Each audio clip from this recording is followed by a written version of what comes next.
Students chemistry का chapter है सी gases के बारे में हम आज पढ़ने जा रहे हैं। तो जनरल प्रॉपर्टीज हैं तीनों स्टेट्स की, physical states of matter. Volume solid का डेफिनेट वॉल्यूम होता है, जबकि लिक्विड का भी डेफिनेट वॉल्यूम होता है। गैसेस का indefinite.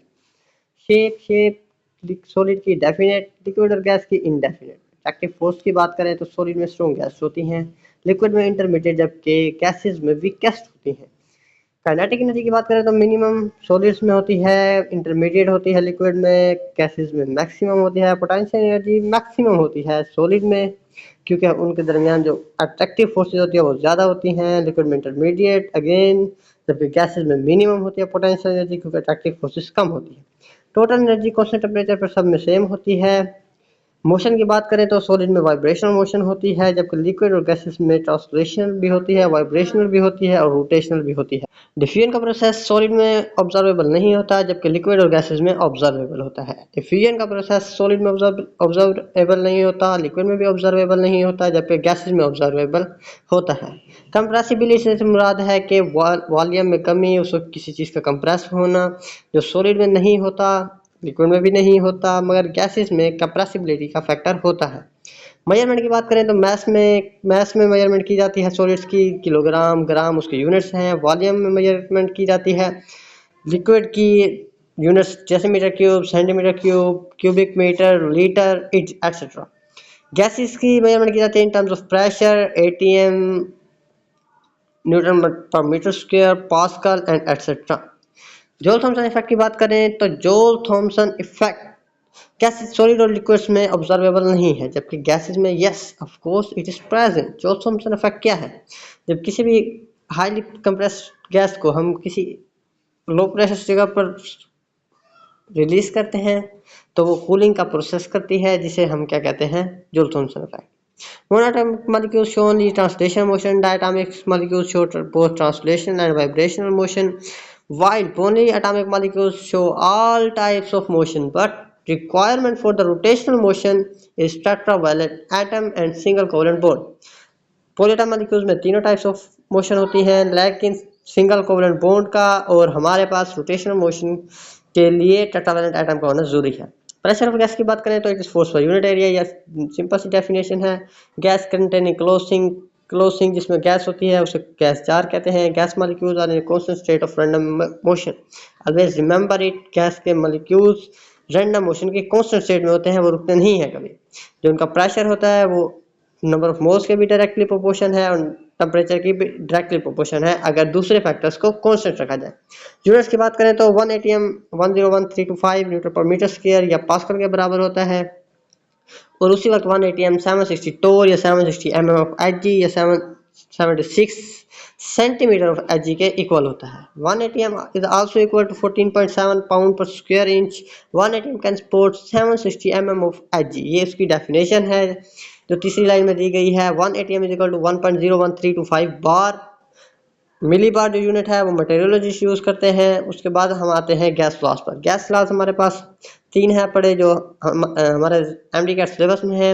It gives study about the behaviour of gas, uniform behaviour को स्टडी करते हैं। वॉल्यूम को चेंज डायरेक्टली नहीं किया जा सकता, क्योंकि वॉल्यूम एक डिपेंडेंट वेरिएबल है जो प्रेशर को बढ़ाने या कम करने से, टेम्परेचर के बढ़ाने या कम करने से और नंबर ऑफ मोल्स के बढ़ाने या कम करने से चेंज होता है। इसलिए volume can not be change directly. Ever remember it, कि वॉल्यूम को डायरेक्टली चेंज नहीं कर सकते। 3 चीज़ों से करते हैं, या तो मास को चेंज कर दें, या नंबर ऑफ मोल्स को चेंज कर दें, टेम्परेचर को चेंज कर दें, या प्रेशर को चेंज कर दें। फिर आ जाते हैं बॉयल्स लॉ के ऊपर। V is inversely volume of given mass is inversely proportion to pressure at constant temperature. V is inversely proportional to pressure, जबकि N और T कांस्टेंट होते हैं। दो फॉर्म्स दी ठहरी हैं बॉयल्स लॉ की, P1V1 is equal to P2V2, PV is equal to K। Charles law, V is directly proportional to temperature, volume of given mass is directly proportional to temperature at constant pressure। N and P इसमें constant होते हैं। V1 over T1 is equal to V2 over T2, V over T constant होता है। अब अगर Rolle's law की बात करें तो V is directly proportional to N, इसमें हमारे पास pressure and temperature constant होता है। V1 over N1 is equal to V2 over N2, V over N is equal to K। Isotherm की बात करें तो हमारे पास जो बॉयल्स लॉ की ग्राफिकल एक्सप्लेनेशन है, उसमें हमारे पास आइसोथर्म obtain होता है at constant temperature, line obtained by plotting pressure on x-axis and volume on y-axis is called isotherm।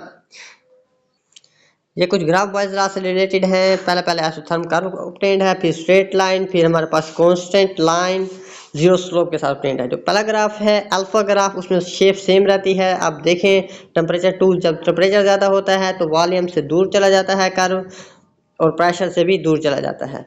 जबकि दूसरे ग्राफ जो कि प्रेशर और इन्वर्स ऑफ वॉल्यूम के दरमियान है, रिलेशन डायरेक्टली होता है, इस वजह से स्ट्रेट लाइन ऑब्टेन होती है। प्रेशर से दूर वॉल्यूम के इन्वर्स के करीब चला जाता है जब टेम्परेचर को बढ़ाते हैं। और बिल्कुल इसी तरह ही जो तीसरा ग्राफ सी ग्राफ है, उसमें हमारे पास एक straight line parallel to pressure axis obtain होती है। ये P is equal to K के पैरेलल दिया हुआ है। जब टेम्परेचर बढ़ाएंगे तो फिर एक बार प्रेशर से दूर लाइन चली जाएगी और हमारे पास क्या हो जाएगा, शेप और स्लोप लेकिन सेम रहेगी। तो कहते हैं ग्राफ ए में हमारे पास शेप सेम रहती है, ग्राफ बी में शेप भी सेम है, ओरिजिन भी सेम है। जबकि सी में शेप और स्लोप सेम है, स्लोप जीरो है, शेप भी सेम है। शेप देखें तो तीनों ग्राफ में सेम रहती है। उसके बाद हम आ जाते हैं जनरल गैस इक्वेशन पर। General gas equation is directly proportional to n number of moles, directly proportional to temperature and inversely proportional to pressure. जब इन तीनों लॉज को डायरेक्ट कंबाइन करते हैं तो हमारे पास जनरल गैस इक्वेशन आती है P is equal to nRT। इसे जनरल गैस इक्वेशन भी कहते हैं, आइडियल गैस इक्वेशन भी कहते हैं, क्योंकि ये सिर्फ आइडियल गैस से फॉलो होती है। R हमारे पास जनरल गैस कांस्टेंट है। इसकी तारीफ यूँ की जाती है कि energy required to change 1 kelvin temperature of 1 mole of gas. एक मोल गैस का 1 केल्विन टेम्परेचर चेंज करने के लिए जो एनर्जी रिक्वायर्ड होती है उसे कहते हैं जनरल गैस कांस्टेंट। अब वो एनर्जी की डिफरेंट यूनिट्स होते हैं, इसी वजह से value of R depends upon units of temperature, pressure and volume. तो पहला इसकी जो हमारे पास वैल्यू दी गई है वो 0.0821 एटीएम डेसीमीटर क्यूब पर मोल पर केल्विन है। और दूसरी इसकी वैल्यू दी हुई है वो इन टर्म्स ऑफ टोर दी हुई है, प्रेशर को इन टर्म्स ऑफ टोर लिया गया है, तो 62.4 टोर पर डेसीमीटर क्यूब पर मोल पर केल्विन। जो तीसरा हमारे पास वैल्यू दी गई है वो इन टर्म्स ऑफ सेंटीमीटर क्यूब है, जो 62400 सेंटीमीटर क्यूब टोर पर मोल पर केल्विन में आता है। और जो चौथी वैल्यू दी है वो 8.314 इन टर्म्स ऑफ एसआई यूनिट है, इसमें जूल पर मोल पर केल्विन आता है यूनिट। जबकि जो हमारे पास आखिरी वैल्यू दी हुई है वो 1.989 कैलोरी पर मोल पर केल्विन है, क्योंकि 1 कैलोरी इक्वल टू 4.18 जूल।